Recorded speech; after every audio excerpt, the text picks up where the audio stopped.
Hello, lurkers and watchers. Welcome back to the hobby den. Done a little bit of decorating behind me, so it looks a little prettier. Got some samurai swords now, so I'm more dangerous to robbers and burglars, things like that. But that's not what I'm here. I'm not here to talk about that. What I wanted to get at is the Warhammer YouTubers community that I hope many of you are really familiar with. Do on a weekly basis, Vince Venturella proposes a topic of the week, and he's been doing this for quite a while.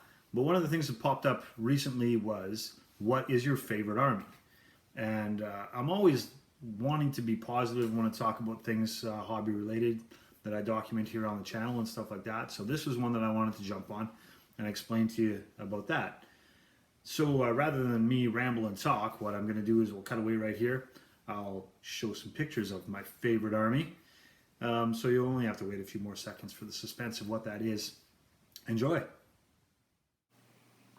So my favorite of all armies that I own and that I play and that I get deeply involved in is the Empire. Now, it should be no surprise to everybody that I am chosen a Warhammer army to be my favorite, but it might be a bit surprising to hear that it's the Empire. Well, I think that many people that might react to this are going to think of it as what's their current army that they're currently working on, that they're immersed and involved in and jazzed about. And that's really not surprising. That's what you should be currently involved in. But I'm going to kind of take this from the big picture angle, and maybe to make sense of it, give you a little bit of Warhammer background. So I started Warhammer probably about 20 years ago, and the first army that I launched into was the Lizardmen, and I kind of looked at the Empire, of course, once I started to understand what the other Warhammer armies were. But at first, I kind of thought, if I'm going to do a fantasy army, then I should be doing something with creatures and something fantastical. Why would I just do boring old men? I mean, I'm a man and people around me are men, so what's fantasy about other humans? But anyway, so I carried on and I did after the Lizardmen. I did some Wood Elves. I did some Chaos Dwarfs rather, some Orcs and Goblins, some Tomb Kings. So it wasn't until I had already pocketed and done 5 full Warhammer armies and painted them all that I actually came across the Empire. And it was through a challenge that I had, because at the time the box set for the 6th edition, which had been out for a couple of years, me and a pal each had a box set that we had never touched and hadn't done anything with. So we decided to consolidate, and he did the Orcs and I did the Empire, and the challenge was to do them all within a month. And once I got into it there and started to study the Empire, that's really where I got enthralled by them. And I have managed to add to stuff in the Empire all the way along. So let's kind of gather the Empire itself. So I've already talked about how they initially look like they're not very exciting, because I mean they're just humans and we're all humans.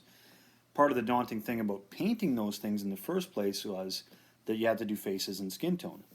And as a novice painter, you can really do that wrong, because everybody, even a non-hobbyist, is going to look at those models and know that you didn't do faces right if you didn't do faces right. So that's part of why I shied away from them, doing orc green skins and things like that.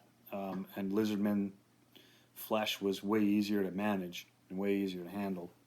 So coming around to doing the Empire, that was the initial challenge. Luckily, I had painted enough armies that I kind of was able to transition to that and do an okay job and feel comfortable with it.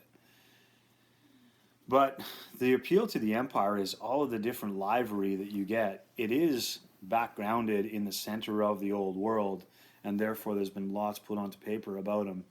Their heraldry is well founded, their political structure and territories are all laid out, and the colors that their soldier militia and armies have on. So I chose to go, and this is a bit of a funny story actually. I painted 12 different handgunners that came out of that starter box, each in a different paint scheme, to see which one I liked the best. Just rudimentary. I didn't take them all the way to like star level or to even tabletop level, but just to lay down the basics. And I ended up choosing a red and white color scheme, reflective of Talabak land. I kind of imagined that they were from a city called Kleindorf, which was run by a rich merchant. taking advantage of the Talabek River for his trade routes, and he was able to purchase a steam tank and commission that as his own as part of the foundation for his defensive army of the town of Kleindorf, which was near Talabheim, and between that and Hertwig, where they could be really exercised for a lot of military actions, being in the center of the empire. So anyway, as I've gone along, I really enjoyed painting the livery and the uniforms that go in there. As an aside note, I sort of got blamed for a period of time of doing a whole bunch of different things in red and white, because I did a Lord of the Rings Minas Tirith group around that time. I did some Battle Sisters for 40K, and they were all red and white or some variations of. But anyway, the other reason I really enjoy the Empire is the diversity of them. They are, with the Orcs and Goblins, have the most number of different unit listings in an army book. Like if you go back to 7th edition or even in 8th edition, they by far had the most different selections of troop types that you could get. Despite the fact that their regular troop was decidedly average. Now, when it comes to building an army for them, you therefore have cavalry, infantry, war machines. You have some fancy war engines now, aside from that, like the War Altar and the Celestial Hurricanum. You do have monstrous cavalry in the demogryphs as well, and you can access some flyers in the way of monsters to go into your force, and the fast cav as well in the form of the Outriders and Pistoliers. So the selection's all there. There's nothing that they don't have available to them. The challenge is making them work together, and that's also something that I really was entertained with when I started to play the Empire, and to get those very average pieces to work together as a greater than the sum of their parts. And this is actually written into the army book in the form of that detachment rule that I don't know if a lot of people understood it from a distance until they actually saw it used on the table, but using that detachment rule was a wonderful thing for the Empire, and it really illustrated how the average pieces can really do combine to make a greater than the sum of their parts by the advantages of those gained.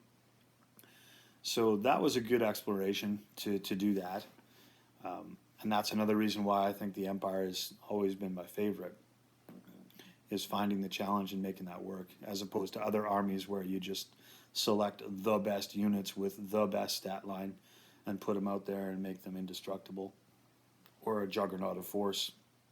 There's none of those things that exist in the Warhammer Empire army, so you have to make use of various different things working together and tactically being in the right place together at the right time to support each other. So that's another reason why I really love the Empire. I touched on this earlier, but I also want to say that it's always something that I've been able to add to.